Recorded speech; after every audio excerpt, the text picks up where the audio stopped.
الرحیم نحمدہ و نصلی علی رسولہ کریم۔ ہر انسان نے موت کا ذائقہ چکھنا ہے، تو مسلمان کے لیے موت کے وقت شریعت کے کیا احکامات ہیں، اس کو مسنون طریقے سے شریعت کے حکم کے مطابق غسل کیسے دینا ہے اور اس کو مسنون طریقے سے کفن کیسے دینا ہے، تو اس کا طریقہ ہم ابھی پریکٹیکل آپ کے سامنے بیان کریں گے۔ تو اس سے پہلے کچھ موت کے وقت کے جو اسلامی شرعی احکامات ہیں ان کا تذکرہ ہوگا۔ تو جب کوئی ایسا بندہ ہے جس کا موت کا وقت قریب ہو، تو اس کے لیے حکم یہ ہے کہ اس کو چرپائی پر اس طرح کمر کے بل سیدھا لٹا دینا چاہیے،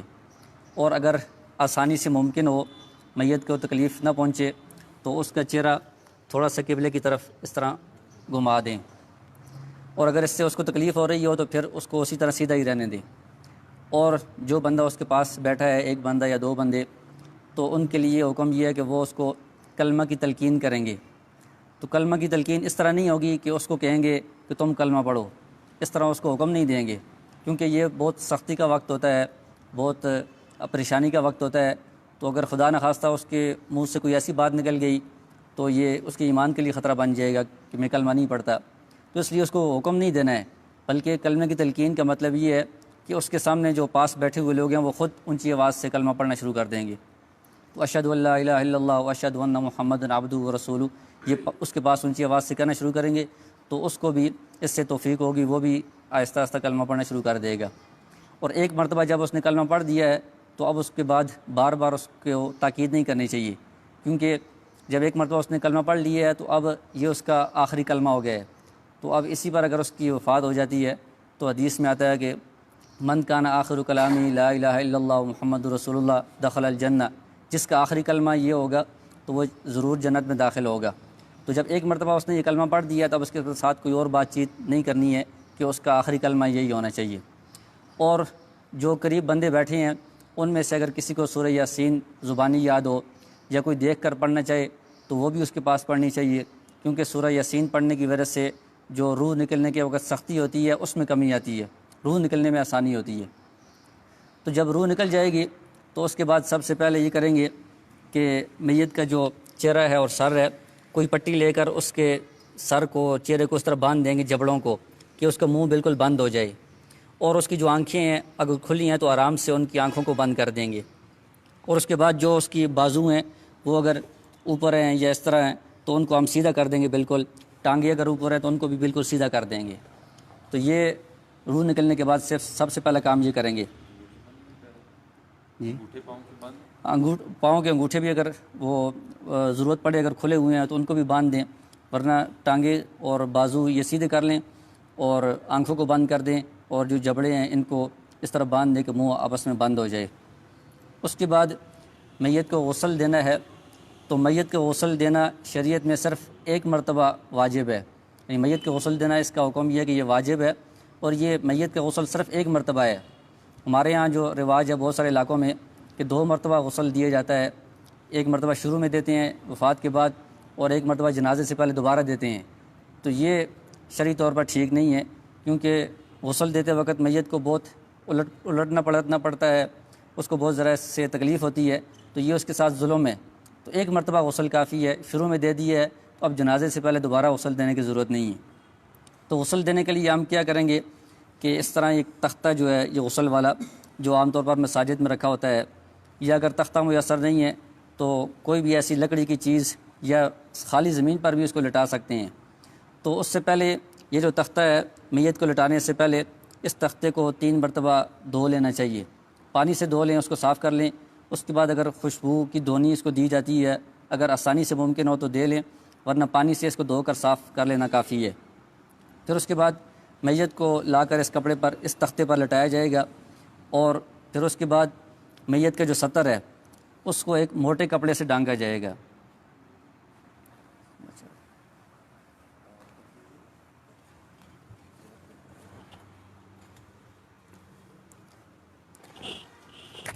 تو مرد کا جو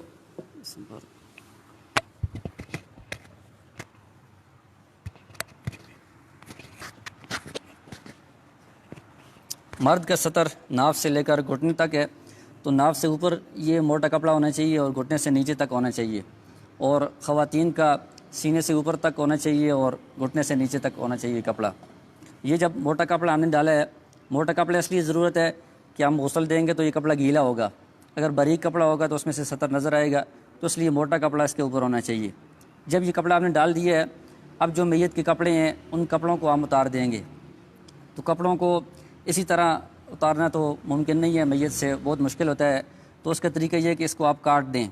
تو کاٹنے کے لیے کینچی لے کر یہ جو قمیض ہے اس کو یہاں سے کٹ لگا دیں، بازو کو ادھر سے کٹ لگا دیں، ادھر سے بھی دونوں کو، قمیض کو بھی نیچے سے اور بازو کو بھی کٹ لگا دیں، اور اس کو پھر اس طرح اوپر نکال لیں، گلے سے باہر نکال لیں۔ اسی طرح اور یہ جو سطر والا کپڑا رکھا ہوا ہے، اس کپڑے کے نیچے ہاتھ ڈال کر اس کا اظہار بند کھول دیں گے، اور نیچے کی طرف سے اس کی جو شلوار ہے اگر آسانی سے نکالنا ممکن ہو تو اس کو کھینچ کر نکال دیں گے، ورنہ اس کو بھی کینچی کے ساتھ کاٹ کر اس کو بھی باہر نکال دیں گے۔ جب اس کے کپڑے اتار دیے ہیں، یہ کپڑا اوپر رکھا ہوا ہے سطر ڈانپنے والا، تو اس کے بعد ہم اس کے لیے غسل شروع کریں گے۔ تو میت کے غسل کا بھی وہی مسنون طریقہ ہے جو زندہ آدمی کے غسل کا طریقہ ہے۔ زندہ بندہ اگر غسل کرنا چاہتا ہے تو مسنون طریقہ یہ ہے کہ پہلے وہ استنجا کر لے، اور اس کے بعد پھر وضو کر لے، پھر اس کے بعد پورے جسم پر پانی پائے، یعنی غسل کرے۔ تو میت کا جو غسل کا طریقہ ہے وہ بھی اسی طرح ہی ہے۔ سب سے پہلے کیا کریں گے کہ جو غسل کرانے والا ہے وہ اپنے ہاتھ پر، بائیں ہاتھ پر دستانہ پہن لے، جو عام طور پر ڈاکٹر حضرات استعمال کرتے ہیں، وہ دستانہ مل جائے وہ پہن لیں۔ اگر وہ نہ ملے تو کوئی بھی کپڑا لے کر اس کو ہاتھ کے ساتھ باندھ لیں، چھوٹا کپڑا ہو، کوئی چھوٹا رومال ہو، اس کو ہاتھ کے ساتھ اس طرح باندھ لیں، موٹا کپڑا ہونا چاہیے۔ تو ہاتھ کے ساتھ جب کپڑا باندھ لیا ہے، اس کے بعد پھر پانی آپ کے پاس پہلے سے موجود ہوگا، پانی نیم گرم ہونا چاہیے، بہت ٹھنڈا بھی نہ ہو، بہت ذرا گرم بھی نہ ہو، نیم گرم پانی کے پہلے سے انتظام کر لیں۔ تو اس میں مگے میں پانی لے کر بایاں ہاتھ اس کپڑے سے نیچے اس طرح ڈال کر پانی بھی ڈالیں گے اس طرح، اور اس کا استنجا کرا دیں گے۔ جب استنجا کروا دیا ہے، اچھی طرح اس کو صاف کر دیا ہے، اس کے بعد دوسرا مرحلہ یہ ہے کہ دستانے اتار دیں گے۔ اب اس کو وضو کروانا ہے۔ تو وضو میں زندہ بندے تو کلی بھی کرتے ہیں، ناک میں پانی ڈالتے ہیں سارا، اس میں کلی اور ناک میں پانی ڈالنے کی ضرورت نہیں ہے، بلکہ کلی کے بجائے تھوڑی سی روئی لیں گے، آپ روئی کو اس طرح کر لیں گے، اور اس روئی کو پانی میں بھگو کر اس کے منہ میں، ہونٹوں پر اس طرح مل دیں گے تر روئی کو۔ اگر منہ کھلا ہوا ہو تو اندر جو دانت ہیں ان دانتوں پر بھی اس کو مل دیں گے، تو یہ اس کی کلی ہو جائے گی۔ ایک مرتبہ روئی کو تار کر کے اس طرح لگایا، پھر دوسری مرتبہ اور روئی لے کر اس کو بھی اس طرح بنا کر اس کو بھی تار کر کے اس طرح دوبارہ اس کے ہونٹوں پر لگا دیے، دانتوں پر لگا دیے، اس طرح 3 مرتبہ کریں گے، تو یہ کلی ہے۔ پھر اس کے بعد اور روئی لے کر اس کو تار کر کے اس کو اس طرح بنا کر تار کر کے اس کے ناک میں اس طرح صفائی کر دیں گے، تر روئی کو اس طرح پھیر دیں گے، گمار دیں گے ایک مرتبہ، پھر دوسری مرتبہ دوبارہ اس طرح روئی لے کر اس کو بھی تار کر کے اس طرح اس کی ناک میں دونوں طرف گھما دیں گے، پھر تیسری مرتبہ روئی لے کر اس کو تار کر کے اس کے ناک میں دونوں طرف گھما دیں گے۔ تو یہ کلی اور ناک میں پانی ڈالنا یہ اس طرح روئی کے ذریعے سے ہوگا۔ اس کے بعد جو وضو کے فرائض ہیں وہ ہم پورے کریں گے کہ چہرے کو دھونا ہے، اور بازوؤں کو دھونا ہے، اور سر کا مسح کرنا ہے، اور پاؤں دھونے ہیں۔ لیکن چہرے کو دھونے سے پہلے یہ ضروری ہے کہ روئی لے کر، خشک روئی لے کر، اس کا اگر منہ کھلا ہوا ہے تو منہ پر بھی اس طرح آپ رکھ لیں، اور ناک میں بھی ڈال لیں دونوں طرف، اور دونوں کانوں میں بھی روئی ڈال لیں، تاکہ جب ہم پانی اس پر ڈالیں گے وضو کے لیے یا بعد میں غسل کے لیے تو وہ پانی اندر نہ جائے۔ کانوں میں بھی، ناک میں بھی، اگر منہ کھلا ہوا ہے تو منہ پر بھی روئی ہم رکھ دیں گے تاکہ پانی اندر نہ جائے۔ تو اب وضو میں اس کے چہرے کو پانی ڈال کر، چہرے کو ہم اس طرح پانی ڈال کر دھو دیں گے، تو یہ وضو کا ایک فرض پورا ہو جائے گا۔ اس کے بعد بازوؤں کو دھونا ہے، تو پہلے دائیں بازو کو اس طرح اٹھا کر 3 مرتبہ کونیوں سمیت جس طرح وضو میں دھوتے ہیں اس طرح ہم دھوئیں گے۔ پھر اس کے بعد بائیں بازو کو اس طرح اٹھا کر کونیوں سمیت 3 مرتبہ دھو لیں گے۔ اس کے بعد پھر جو غسل کرانے والا ہے وہ اپنے ہاتھ کو گیلا کر کے اس کے سر پر اس طرح مسح کر دے گا۔ پھر اس کے بعد پانی لے کر جو اس کے پاؤں ہیں، دائیں پاؤں کو پہلے 3 مرتبہ دھو لیں گے، پھر اس کے بعد بائیں پاؤں کو 3 مرتبہ دھو لیں گے، تو یہ اس کا وضو مکمل ہو جائے گا۔ جب وضو مکمل ہو جائے تو اب اس کے بعد جو اگلا مرحلہ ہے وہ غسل کا ہے، یعنی غسل شروع ہو جائے گا۔ تو اس میں سب سے پہلے یہ ہے کہ میت کا جو سر ہے اور مرد ہے تو اس کی جو داڑھی ہے اس کو ہم اچھی طرح پانی کے ساتھ دھوئیں گے اور اس پر ہم صابن بھی لگا دیں گے۔ تو پانی ادھر سے لے کر اس کے سر پر بھی ڈالیں گے اور بالوں کو اچھی طرح ہم بھگوئیں گے کہ اس کے اندر پانی پہنچ جائے، داڑھی کے اندر بھی پانی پہنچ جائے، چہرے کو بھی اچھی طرح ہم پانی کے ساتھ صاف کریں گے۔ جب یہ سر اور داڑھی اور چہرہ اچھی طرح صاف ہو جائے اس پر پھر صابن بھی لگا لیں گے، صابن کے ساتھ دوبارہ اس کو ہم دھو لیں گے۔ اس کے بعد پھر ہم اس مردے کو بائیں کروٹ پر لٹائیں گے۔ بائیں کروٹ پر اس لیے لٹائیں گے کہ دائیں طرف سے ہم اوپر پانی ڈالیں گے۔ تو اب ہم اس کو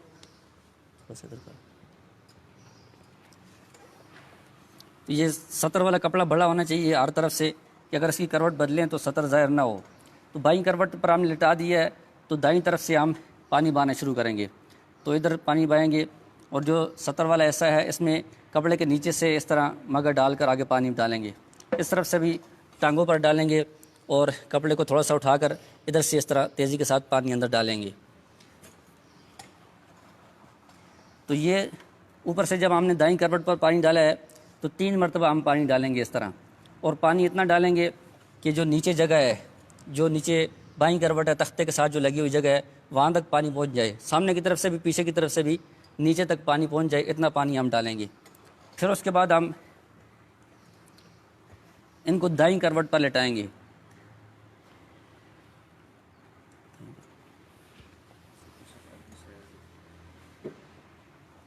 دائیں کروٹ پر جب لٹا دی ہے تو اب بائیں کروٹ اوپر ہو گئی ہے، اس پر ہم اسی طرح 3 دفعہ پانی بہائیں گے۔ یہاں سے شروع کریں گے اور ادھر کپڑے کے نیچے سے پانی ڈالیں گے اور اس طرح ٹانگوں پر بھی پانی ڈالیں گے اور کپڑے کے نیچے سے یہ سارا جو جسم ہے یہ 3 مرتبہ اس کو بھگونا ہے۔ اتنا پانی ڈالنا ہے کہ سامنے سے بھی اور پیچھے سے بھی نیچے جو جگہ ہے تختے کے ساتھ جو لگی ہوئی ہے وہاں تک پانی پہنچ جائے۔ جب 3 مرتبہ یہ پانی ڈال دیا ہے اس کو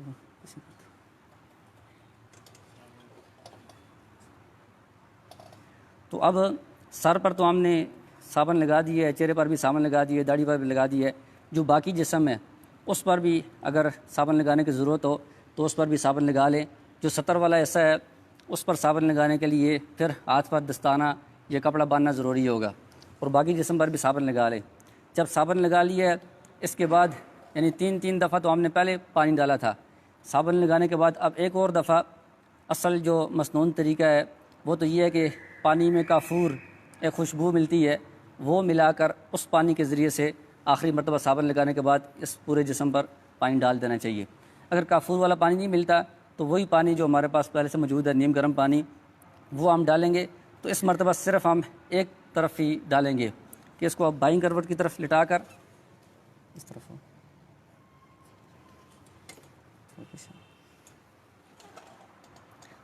تو بائیں کروٹ پر لٹا کر دائیں طرف سے اس کو سارا پانی آخر تک بہا دیں گے۔ کافور ملا ہوا اگر پانی میسر ہو تو وہ ڈالیں گے، ورنہ جو عام سادہ پانی ہے نیم گرم پانی وہی سارا ہم اس میں ڈال دیں گے۔ اس دفعہ دوبارہ بائیں کروٹ پر لٹانا ضروری نہیں ہے، بس اس طرف سے یہ مکمل ہو گیا ہے۔ تو جب پورے جسم پر پانی ڈال دیا ہے اور صابن بھی لگا دیا ہے، اس کے بعد دوبارہ بھی پانی ڈال دیا ہے، اب اس کے بعد جو اگلا کام کرنا ہے وہ یہ ہے کہ جو غسل کرانے والا ہے وہ خود یا کسی کی مدد سے اس کے سر کو ادھر سے تھوڑا سا اوپر کریں گے، پیٹ کو بھی تھوڑا سہارا دے کر اوپر کریں گے۔ اب اس کے بعد وہ جو پیٹ ہے اس کو ہلکا ہلکا دبائیں گے، اس طرح ہلکا ہلکا، زیادہ زور سے نہیں، ہلکا ہلکا یہاں سے دبائیں گے۔ تو اگر اس کے بعد کوئی نجاست وغیرہ نکلتی ہے تو دوبارہ وہ ہاتھ پر دستانہ باندھ کر، یہ کپڑا باندھ کر دوبارہ وہ اس کا استنجا کروا دیں گے، اس نجاست کو صاف کر دیں گے۔ یہ جو ابھی اگر بعد میں نجاست نکلتی ہے اس سے جو پہلے غسل ہو گیا ہے اس پر کوئی فرق نہیں پڑے گا، دوبارہ غسل کرنے کی ضرورت نہیں ہے، بس وہ جو پہلے غسل ہو گیا ہے وہ مسنون غسل مکمل ہو گیا ہے۔ اب اگر نجاست نکلتی ہے تو صرف اس کو صاف کر دینا کافی ہے۔ جب یہ کام ہو گیا ہے تو اب جو اس کا غسل ہے وہ سارا مکمل ہو گیا ہے۔ اب ہم نے کیا کرنا ہے کہ کفن کے لیے اس کو چرپائی پر لٹانا ہے، کفن باندھنے کا انتظام کرنا ہے، اس کی صحیح ترتیب کرنی ہے۔ تو اس کے لیے پہلے ہم تولیے، چونکہ یہ سارا اس کا جسم گیلا ہے تو اس لیے پہلے ہم تولیے کے ذریعے سے اس جسم کو خشک کریں گے۔ تو تولیے کو جس طرح زندہ لوگ استعمال کرتے ہیں اس طرح رگڑ کر مل کر اس طرح استعمال نہیں کرنا، کیونکہ بعض اوقات جلد بہت کمزور ہوتی ہے تو اس کو بھی نقصان پہنچتا ہے۔ تو اس کو ہم اس طرح کر کے اس کے اوپر صرف رکھیں گے کہ وہ پانی کو چوس لے، اس طرح زیادہ زور سے اس کو ملنا نہیں ہے۔ تو تولیے کے ذریعے سے اس کے بالوں کو بھی، داڑھی کے بالوں کو، چہرے کو اور جسم کو ہم خشک کر لیں گے۔ خشک کرنے کے بعد یہ جو کپڑا ہے جو ہم نے پہلے سے سطر پر ڈالا ہوا ہے، یہ تو ابھی پانی کے ساتھ بہت ذرا بھیگ گیا ہے، تو اب ہم اس کے اوپر خشک کپڑا ڈالیں گے سطر کو چھپانے کے لیے، اس کو ہم نکال لیں گے۔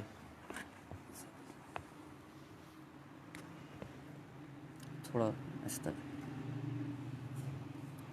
پیرنگل ہوتی ہے۔ تو یہ کپڑا بھی اتنا ہونا چاہیے کہ ناف سے لے کر گھٹنے تک جو سطر ہے وہ چھپ جائے۔ تو یہ خشک کپڑا جب آپ نے ڈال لیا ہے تو اب اس کو ادھر سے پکڑیں دونوں طرف سے، تو نیچے سے جو گیلا کپڑا ہے اس کو پاؤں کی طرف سے کھینچ کر نکال لیں گے۔ تو اب جو گیلا کپڑا ہے وہ نکال لیا ہے، یہ خشک کپڑا اس کے اوپر آ گیا ہے اور اس کے جسم کو بھی تولیے سے خشک کر دیا ہے۔ اب ہم اس کو اٹھا کر جو کفن ہم نے پہلے سے بچھایا وہ ہوگا اس پر رکھیں گے اور کفن کو باندھنے کا انتظام کریں گے۔ تو کفن کو کیسے بچھانا ہے پہلے اور اس کے اوپر میت کو کیسے لٹانا ہے، کیسے باندھنا ہے، تو وہ ہم چارپائی پر اس کی پریکٹس کریں گے۔ ٹھیک ہے، ہاں اسی اٹھو